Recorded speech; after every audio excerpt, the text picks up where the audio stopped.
નમસ્કાર મિત્રો, સ્વાગત છે તમારું ગુજરાત લાઈવ યુટ્યુબ ચેનલમાં। મિત્રો, આજના સમાચાર વિશે વાત કરતા પહેલા જો તમે અમારી ચેનલમાં નવા છો તો નીચે લાલ કલરનું સબસ્ક્રાઇબ બટન આપેલું છે, તેને દબાવીને બાજુમાં રહેલા ઘંટડી બટનને પણ દબાવી દેજો, જેથી મારા આવનારા તમામ વિડીયોની માહિતી તમને મળતી રહે। ઇલેક્ટ્રિક બસ ખરીદવા પર મળશે 10 લાખની સબસિડી। બસ ખરીદવા પર મળશે 10 લાખની સબસિડી। જી હા, ગુજરાતમાં બનેલી નવી ઈવી નીતિના ડ્રાફ્ટમાં ઈવીને પ્રોત્સાહન આપવા માટે રોકડ સબસિડીની જોગવાઈ કરવામાં આવી છે। આ સબસિડી વહેલા તે પહેલાના ધોરણે આપવામાં આવશે। યોજના હેઠળ બસ ખરીદવા પર ₹10 લાખ સુધીના ડિસ્કાઉન્ટની તૈયારી 600 કરોડ રૂપિયાનો નાણાકીય બોજ પડશે, જે કેન્દ્ર રાજ્ય સંયુક્ત રીતે ઉઠાવશે। ત્યાર પછીના સમાચાર વિશે વાત કરીએ તો હરિયાણા સરકારે બેરોજગારી ભથ્થું જાહેર કર્યું।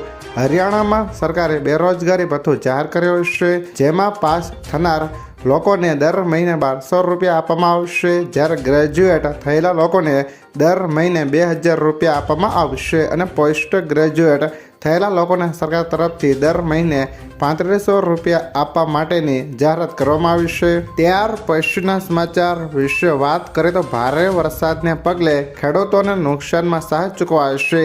રાજ્યમાં વરસેલા ભારે વરસાદને પગલે ખેડૂતોને નુકસાન ભોગવવાનો વારો આવ્યો છે, ત્યારે આવી પરિસ્થિતિને જોતા સરકાર દ્વારા એક મહત્વનો નિર્ણય લેવામાં આવ્યો છે, જેમાં જમીન ધોવાણની કિસ્સામાં ખેડૂતોને સહાયની ચૂકવણી કરવામાં આવશે।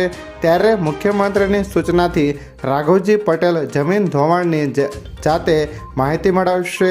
સૌરાષ્ટ્રમાં પડેલા ભારે વરસાદથી ખેડૂતોને પાક નુકસાનીનું વળતર ચૂકવવામાં આવશે।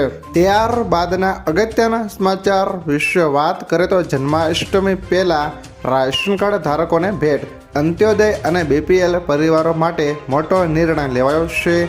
આવનારી જન્માષ્ટમી સારી રીતે ઉજવી શકે એ માટે આ પરિવારોને રાહત દરે વધારાની ખાંડ અને ખાદ્યતેલ વિતરણ કરાશે। અન્ન નાગરિક પુરવઠા મંત્રી કુંવરજીભાઈ બાવળિયાએ આ જાણકારી આપી હતી। NFSA 2013 હેઠળ સમાવિષ્ટ કુટુંબોને ગુણવત્તાયુક્ત ખાદ્યતેલ અને બીપીએલ તેમજ અંત્યોદય કુટુંબોને મળવાપાત્ર જથ્થા ઉપરાંત વધારાની 1 કિલો ખાંડ મળશે। તહેવારો દરમિયાન અંત્યોદય અને બીપીએલ પરિવારોને વધારાની ખાંડ અને ખાદ્યતેલનું રાહત દરે વિતરણ કરાશે।